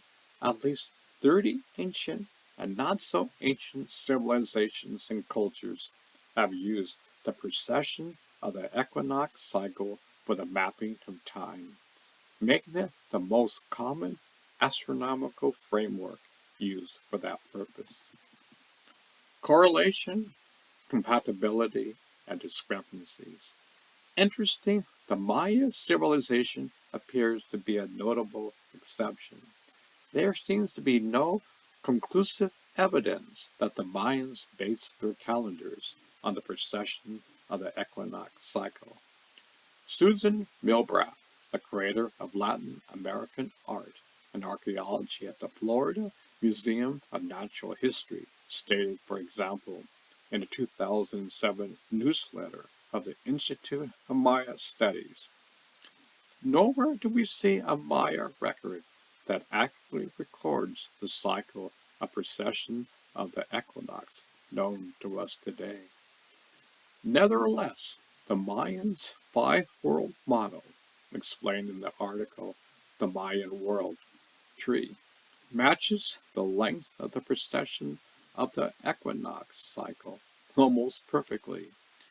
It is beyond the scope of this essay to definitely determine whether or not the Mayans were aware of the precession of the equinox, but it's also not necessary for the particular objectives of this essay. 5 consecutive 5,125-year Mayan great cycles, which are Maya's world's ages, depict in their creation story and measured by the long count calendar, results in a total of 25,625 Gregorian years when added up. This makes the Mayan five-world models very valuable for pinpointing and analyzing our present position in time from a big picture perspective and within the context of the precession of the equinox cycle. Another ancient cycle that correlates with this, and this is the case, is based upon the precession of the equinox cycle, is a particular version of the Vedic Yuga cycle from India. That version is a fractal, a cycle within a cycle of the more commonly known and used Maha-Yuga cycle, also known as the Jata Yuga cycle of India, which has a duration of 4,320,000 years. The 24,000-year precession of the equinox version of the longer Yuga cycles was reintroduced to the world by the Hindu sage Swami Sri Yukteswar Guri in his influential book, The Holy Silence, published in 1894. Sri Yukteswar states in his book that the 24,000-year version was lost to the world during the dark ages of Kali Yuga, when wise men retired to the mountains and a lot of knowledge was lost. The 24,000-year version of the cycle goes as far back as the laws of Manu, which dates back to at least 1500 BC. As can be seen from the numbers stated above, the length of both the Mayan Five Worlds model, 25,625 years, and the fractal version of the Vedic Yuga cycle, 24,000 years, differs somewhat from the current average length of the precession of the equinox cycle, which is 25,772 years. The Mayans' Five Worlds model is the closest match with a 147-year difference, while the Vedic Yuga cycle is 1,772 years shorter than the precession of the equinox cycle, even though it is based upon it. This is a curious discrepancy, as will be shown later. Knowing the reason behind it it will prove to be very beneficial from a big picture perspective and understanding the rise and fall of consciousness. The value of comparative energy systems.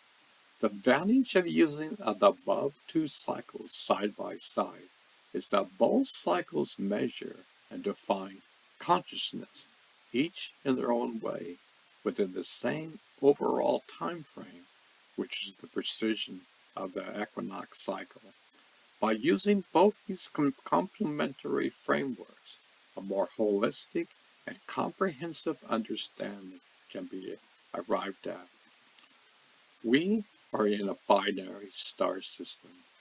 The reason why the Vedic Yuga cycle fractal is only 24,000 years of length is that according to the Sri Yukteswar model, the precession of the equinox happens not only because of the wobble of the Earth's axis, but due to our entire solar system being part of a binary star system.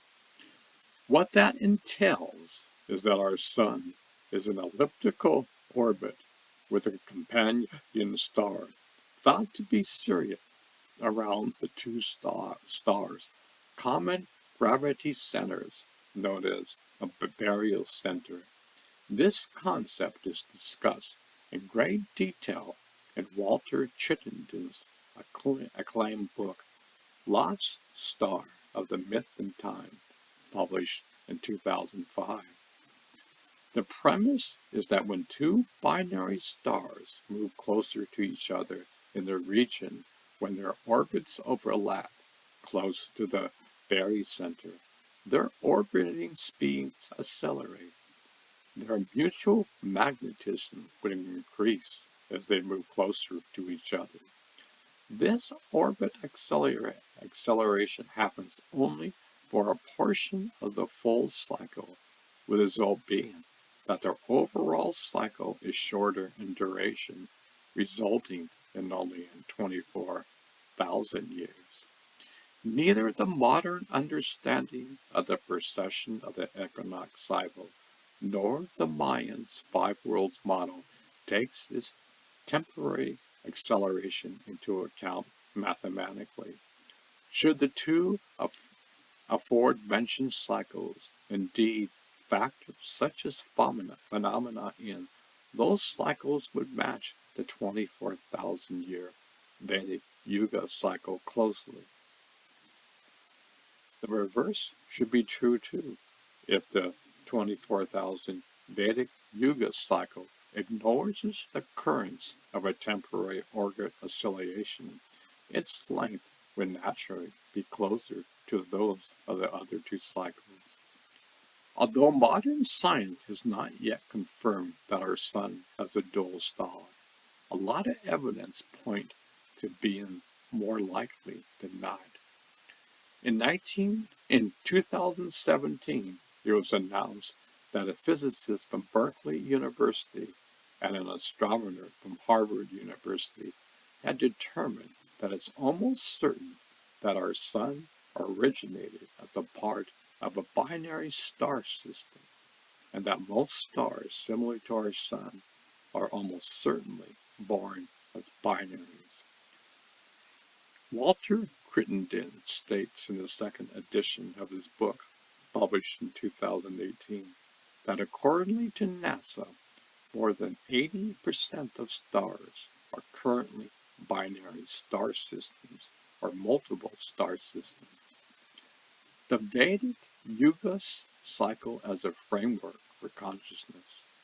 This brings us back to the subject of the precession of the equinox as a framework for consciousness. The implication of our sun being in orbit with a companion star is that consciousness increases when our sun's proximity is closer to the barycenter of the two orbiting stars.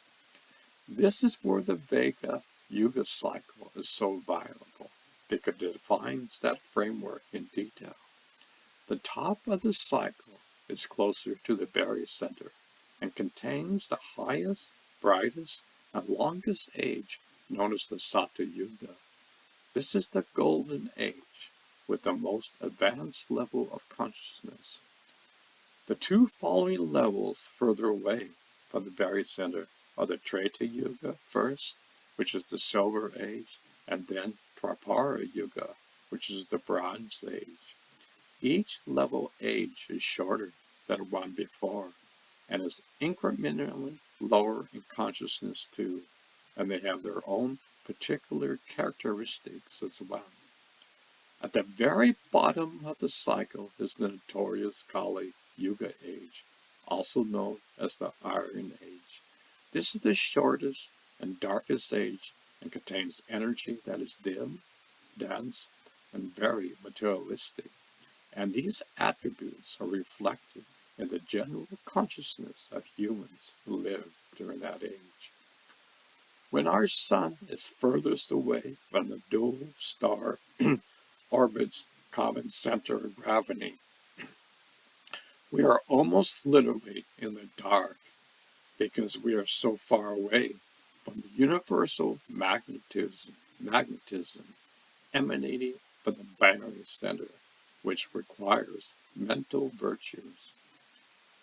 Whether consciousness would be either rising or falling over time would depend on whether our sun is moving toward Vishnu Nubi, the name given by Sri Yukteswar for the biocenter, or on the ascendant arc of the Vedic yogic cycle, or away from it on the descending arc.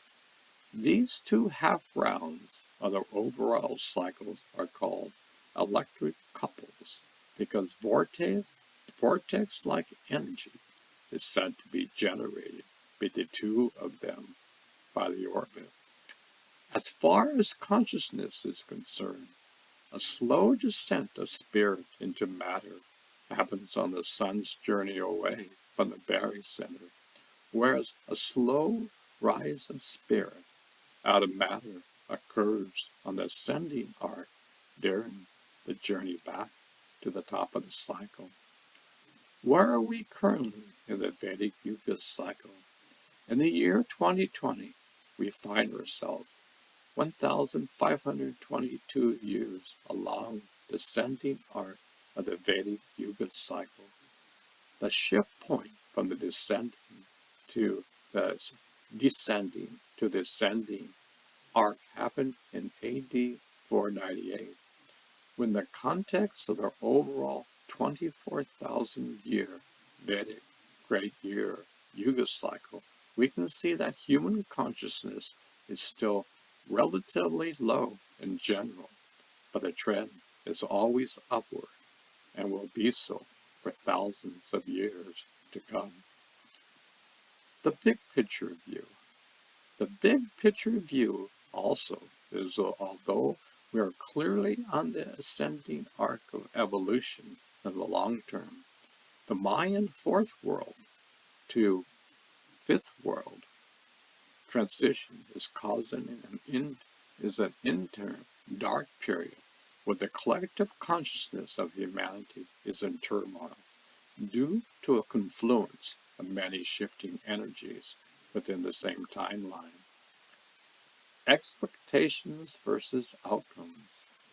Few people expected so much turmoil to arise so suddenly in 2020, whereas if it happened just after 2012, it might have been less surprising. However, it always takes a while for shifts to build momentum, and the larger the shift, the longer the delay. It would seem, though, that the real shift is now finally underway. Hardly anybody expected a decline in consciousness after 2012, either because shifts in consciousness are usually perceived as linear progressions that rise from low to high. Moreover, it was presumed in some esoteric circles that 2012 would bring an almost instant positive quantum shift in consciousness, and yet that didn't happen. Most people assume that it would then what would probably happen just slowly. Nevertheless, discerning observers would have noticed that there has indeed been a decline in consciousness in some respects in recent years, notwithstanding all the technical progress in the world. The depth of submersion, a regression in consciousness, is a feature of dark times, and dark times are a feature of world's transitions.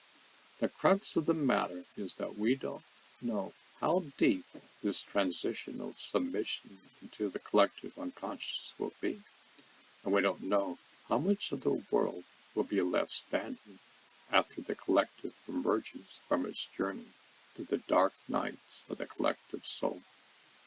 Fortunately, mitigating a general regression in consciousness can be done by elevating individual consciousness to the strengthening of autonomous functioning through to individuals, and that is one of the most effective ways of building resilience in the face of mass collective unconsciousness.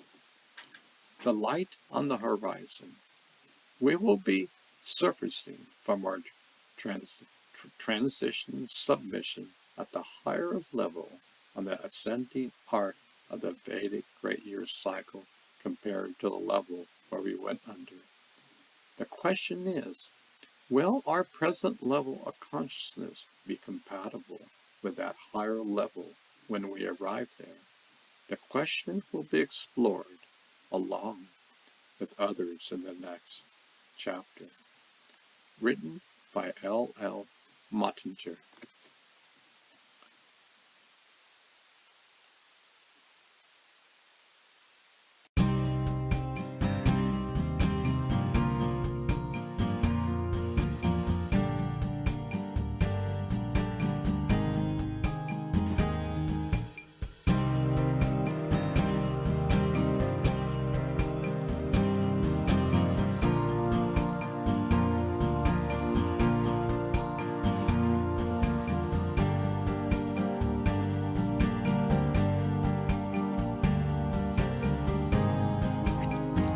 Think outside of the box. Personally, I think that humanity needs to think outside of the box. Both the Indian concept of karma and the works of Carl Sagan studied the subconscious mind are in alignment. Modern-day scientists are saying the same thing. Mankind is playing the same tapes over and over again. History goes in cycles. War, war, and war. We've been fighting for ever so long. We are running on a treadmill and going nowhere. Karma is running our life in the past, not the present. Imagine 95% of our actions are dictated by our subconscious, yet we are not aware of it. This has been going on for thousands of years. It is literally hardwired into our system. Karma is displayed in each and every action we take. It does not judge us. It's simply like a hard drive, storing all our subconscious memories. You can't separate your thoughts and emotions. Both of them are intertwined. Karma is simply playing the same tapes over and over again. It is not the universe playing some joke on you, yet it is you playing the joke on yourself. The universe does not judge. We do a great job of judging ourselves and others. Thinking outside of the box is the answer to life. In order to start thinking outside the box, one must see that life is a series of cycles and patterns. It's like Groundhog Day, yet the cycles are longer. Many people who study the past can predict the future based upon our past actions. History repeats itself. We spend most of our time oblivious to this. In the East, this concept has been known for thousands of years. It is a part of their culture. Yet even still, it's at a subconscious level. It's not truly realized. At this present moment, only a small portion of humanity is discovering their true nature and thinking outside of the box. As I said before, mystics and modern-day scientists are emerging today. So many incredible discoveries are happening. Scientists are studying the scientific aspects of meditation. Just think, in the 70s, a brainwave capturing device cost about $20,000. Today, it costs in the $150 to a $250 range. These devices have many different types of guided meditations to assist you on your way. Many of them use binary beats, which Robert Monroe discovered in the mid-50s. Binary beats are two different signals, one going into the left ear and the other going into the right ear. Both of these create a wave which creates synchronicity between the left and right hemisphere. They are great training wheels for beginners. It's being used in all levels of life. It makes the journey a lot easier. Scientists have mapped out the various brainwave states. The goal is to be consciously aware of the quantum field in each and every moment. These devices are stepping stones to be used. For thousands of years, people use fire, chanting, and doing mantras to get into this state. Science is helping to bridge that gap. There are countless methods out there to assist you in reprogramming your subconscious. These are exciting times. Mankind is slowly learning to think outside of the box. Remember, only you can change. Nobody can do the work for you.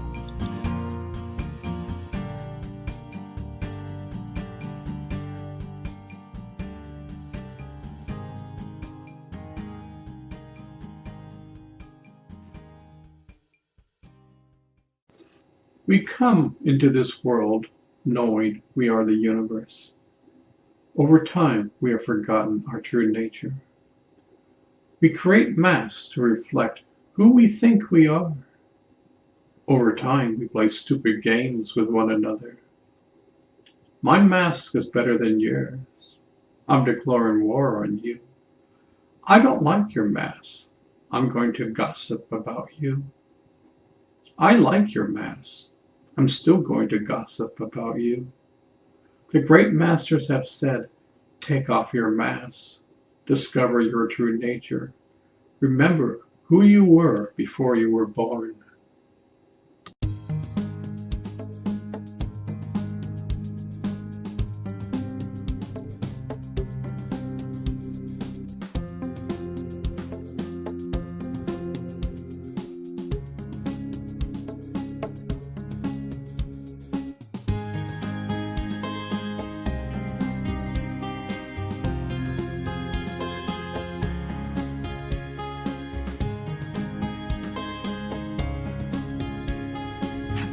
We see only 1% of the light spectrum.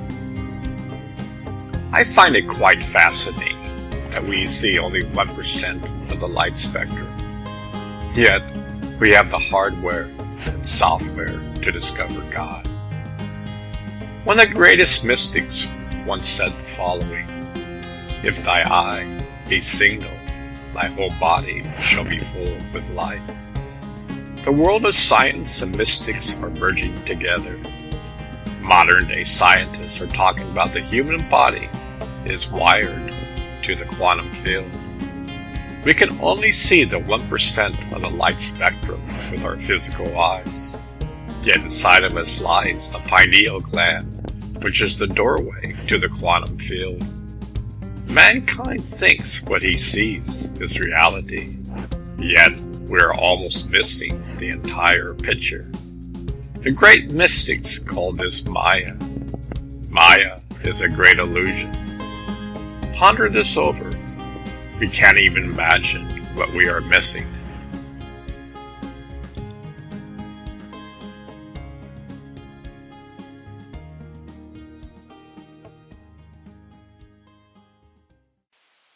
Closing. I hope you got something out of this book. I find it fascinating that we only see 1% of the light spectrum, yet most of humanity is texting on the freeway of life. The older I get, I see the incredible beauty of the universe and the universe within. We can never rest on our laurels. There's always something new to learn. Common sense is uncommon. Maybe, just maybe, you will think about how incredible it is that we are alive.